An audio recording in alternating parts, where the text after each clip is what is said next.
बारे में आज आप लोगों को जानकारी दी जाएगी। अभी तक तो शीतलहर आया नहीं है, लेकिन मतलब ठंड लग रही है, लेकिन शीतलहर जिसमें जो हड्डी भी कांप जाता है वो आया है क्या अभी तक? हाँ, तो जब भी आएगा तो जो कुछ आज बताया जा रहा है उस पर सभी अमल करेंगे। सबसे पहले ये बताइए कि आपदाएं कितने प्रकार की होती हैं? 2 प्रकार की। Very good. कौन कौन सी? प्राकृतिक आपदा और प्रकार की आपदाएं होती है। तो ये शीतलहर किस प्रकार की आपदा है? प्राकृतिक आपदा है। चलिए, तो हम लोग आज इनके बारे में ही जान किस प्रकार कर सकते हैं। अच्छा, शीतलहर का सबसे ज्यादा खतरा किसको होता है ये बताइए। शीतलहर का सबसे ज्यादा खतरा किनको होता है? बच्चों को एवं बूढ़ों को। ठीक है। इसमें क्या होता है, अधिक ठंड होने से हमारा जो श्वसन तंत्र है ना हमारा, इसमें संक्रमण हो जाता है, जिससे कि बच्चों को खांसी और जुकाम होने की संभावना। ठीक है। उसके बाद शीतलहर के कारण क्या क्या है ये हम लोग जानेंगे। सर्दी के दिनों में तापमान जो है ना, सामान्य जो तापमान होता है, जो न्यूनतम तापमान होता है, उससे 5 से 8 डिग्री नीचे चला जाता है। यह अवस्था 2 से 3 दिनों तक लगातार बना रहता है। और अगर तापमान 7 डिग्री से नीचे चला जाता है तो उसे ही शीतलहर की गंभीर अवस्था कहा जाता है। कितने डिग्री से नीचे जाने से वो शीतलहर की गंभीर अवस्था कहलाता है, मतलब उस वक्त शीतलहर का प्रकोप रहेगा। तो शीतलहर के कारण कई सारी स्वास्थ्य की समस्याएं उत्पन्न हो जाती हैं। इसके बारे में हमें जानकारी करना बहुत जरूरी है। उस वक्त शीतलहर जब होता है उस वक्त दम्मा बीमारी का नाम है, जानते हैं, और खांसी। दम्मा और खांसी के जो रोगी होते हैं ना, उन्हें बहुत मुश्किल का सामना करना पड़ता है। साथ ही कुछ लोगों को दिल के दौरे भी पड़ते हैं। और नन्हे बच्चों को सर्दी में, यानी आप लोगों को सर्दी में विशेष रूप से ध्यान रखने की आवश्यकता है। क्या ध्यान रखना है हम लोग देखें। अगर कोई ग्रसित हो गया शीतलहर से तो क्या क्या उसका सिस्टम है ये हम लोग जानेंगे। सिम्टम्स क्या क्या है?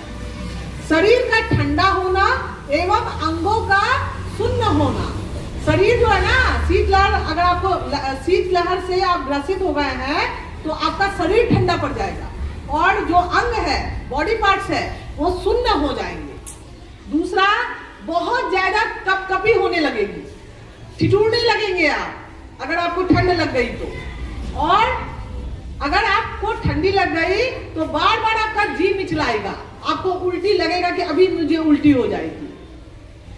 कभी कभी ज्यादा ठंड लगने से होश पूरी तरह से नहीं होता है, थोड़ा थोड़ा होश रहता है, लेकिन वो बेहोश होने के कगार में रहता है ज्यादा ठंड लगने से। एक और बीमारी ठंड लगने से होती है, उसका नाम है हाइपोथेमिया। क्या नाम है? हाँ, अधिक ठंड लगने से हाइपोथेमिया नामक बीमारी हो सकती है, इसलिए ठंड से बचकर चलिए। और जो बुजुर्ग होते हैं उनको लकवा मारने की संभावना बढ़ जाती है। ठंड में लकवा बुजुर्गों को मारा जा सकता है, इसलिए कहा जाता है बुजुर्ग और बच्चे ठंड सुरक्षित रखिए। शीतलहर में हमारे विद्यालय में क्या क्या होना चाहिए और क्या क्या हो रहा है ये हम लोग देखेंगे। विद्यालय में सभी छात्र जब ठंड की लहर बहुत रहेगी तो स्वेटर, मफलर और गर्म कपड़े पहन कर आएंगे। फैशन नहीं करना उस वक्त कि हमने स्वेटर नहीं पहनना है। जब शीतलहर का प्रकोप रहेगा तो सभी ठंड, टोपी, मफलर इत्यादि पहन कर आएंगे। और बच्चे इधर उधर नहीं भागेंगे, भवन से बाहर नहीं जाएंगे। ठंड से बचने के कारण कमरे में बंद रहना है।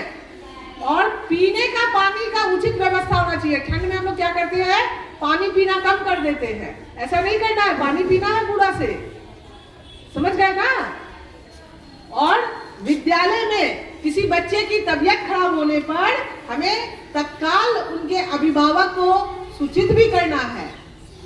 ऐसे हम लोग जो है ना क्या करते हैं, विद्यालय में तो व्यवस्था रहती ही है आपका कि अगर अचानक से किसी को कुछ हो गया तो फर्स्ट एड हम लोग देते हैं, लेकिन हम आपके अभिभावक को भी सूचित करेंगे। पठन पाठन का संचालन शीतलहर में चलता ही है। ठंड पड़ती है तो डीएम सर के तरफ से या शिक्षा विभाग की तरफ से निर्देश आता है कि छुट्टी कर दिया जाए, क्योंकि बच्चों को सुरक्षित रखना ज्यादा जरूरी है। होता है ना ऐसा ठंड में। अभी हाल में हमारे जो एसीएस सर है सिद्धार्थ सर, उन्होंने घोषणा भी की है कि विंटर वेकेशन दिया जाएगा। विंटर वेकेशन क्या है? यही जब शीतलहर का प्रकोप चलेगा ना, उसी वक्त आप लोगों को छुट्टी दी जाएगी कि घर में सुरक्षित रहने लगे। जितना संभव हो घर के अंदर रहे। अति आवश्यक कार्य होने पर ही घर से बाहर निकलेंगे। शीतलहर की छुट्टी होने पर गर्म कपड़े पहनकर रहेंगे और शीतलहर से बचाव हेतु टोपी और मफलर का उपयोग करेंगे। अधिक ठंड के समय विद्यालय के कमरे में अंगीठी या कोयला जलाकर कभी भी नहीं छोड़ना है। ऐसा होता है ना, हम लोग घर में भी कभी कभी क्या करते हैं, रात में सोने के समय अंगीठी जला देते हैं या कोयला सुलगा देते हैं और रात में छोड़ देते हैं। इससे क्या होता है, आग लगने की संभावना बढ़ जाती है। हम लोगों को अंगीठी और कोयले को बुझाकर ही सोना है, ठीक है। अपने घर में इस बात की सूचना जरूर देंगे। और ठंड के समय देखिएगा कि समाचार पत्र में, रेडियो में, टीवी में तरह तरह की सूचनाएं मिलती है। उन सूचनाओं का पालन करना चाहिए और उन सूचनाओं को ध्यान से सुनेंगे सभी, क्योंकि ये सूचनाएं आपके लिए है, हमारे लिए है। तो हमें इन सूचनाओं का उपयोग, और विद्यालय के बंद करने का भी निर्देश उस वक्त समाचार पत्र में आता है, रेडियो में आता है, टीवी में आता है, शिक्षा विभाग की ओर से पत्र जारी होता है, डीएम सर का आदेश होता है कि विद्यालय ठंड में बंद कर दिया जाए। तो आप लोग इन बातों को ध्यान से सुनेंगे, सूचनाएं एकत्र करेंगे, क्योंकि यहाँ ऐसे भी विद्यालय में न्यूज सुनाया जाता है ना आप लोग को एवरीडे। तो न्यूज में आप लोग सुनते हैं ना कि क्या होने वाला है, क्या होना चाहिए, लेना है ना। ये सारी चीज बच्चों के लिए ही हो रहा है।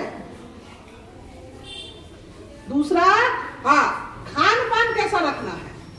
ठंड के समय पौष्टिक आहार का सेवन करना है। पौष्टिक आहार खाएंगे तभी शरीर में गर्मी बनी रहेगी, उष्मा बना रहेगा। और गर्म पेय का सेवन करना है। गर्म पेय में क्या होता है, जैसे बताएंगे मुझे कोई? चाय भी होती है गर्म पेय, जो कि गर्म होता है। कॉफी, चाय, कुछ अगर न्यूट्रिशियस ड्रिंक है उसको भी ले सकते हैं, लेकिन थोड़ा उसको गर्म करके लेना चाहिए। बिजली के उपकरण का प्रयोग, उस वक्त हम लोग क्या करते हैं, ठंड के टाइम में हीटर जला लेते हैं या ब्लोअर चला लेते हैं। तो हम लोगों को क्या करना चाहिए, ठीक है हीटर और ब्लोअर का यूज हम लोग करते हैं, बहुत अच्छी बात है, लेकिन जब सोने जाएंगे तो हीटर और ब्लोअर को हम लोग बंद करके सोएंगे, उसको चला के नहीं छोड़ देंगे। उसी से आग लगने की संभावना रहती है। बहुत सारे जगहों में देखा होगा आप लोगों ने कि आग लग जाती है। आग लगने के क्या कारण है, यही सब सारे प्रिकॉशंस लेने चाहिए। उन्हें धूप का सेवन करना चाहिए, धूप में बैठिए, ठीक है ना। हाँ, अगर मान लीजिए कोई ऐसी विपदा आ गई तो आप क्या करेंगे, किसको फोन करेंगे कि आपको तुरंत आपको जो है ना सहायता मिल जाए? किनको फोन करेंगे? 102 और 108 नंबर पर संपर्क करें। ये एम्बुलेंस नंबर है। किस चीज का नंबर है? एम्बुलेंस। हाँ, कितना नंबर में फोन करना है? 102 और 108 नंबर पर संपर्क करके आप इनसे सहायता ले सकते हैं। कोई भी सूचना अगर मिलती है तो उसको ध्यान से सुनना है, क्योंकि इन सूचनाओं का कब किसके ऊपर विपत्ति पड़ जाएगी कहा नहीं जा सकता है ना। तो ऐसी विपत्तियों का सामना हमें बहुत साहस के साथ करना है। और जितनी भी सूचना मिली है उसको ध्यानपूर्वक सुनिए और अमल करिए। और कहाँ पहुंचाना है इन सूचनाओं को? कहाँ पहुंचाना है?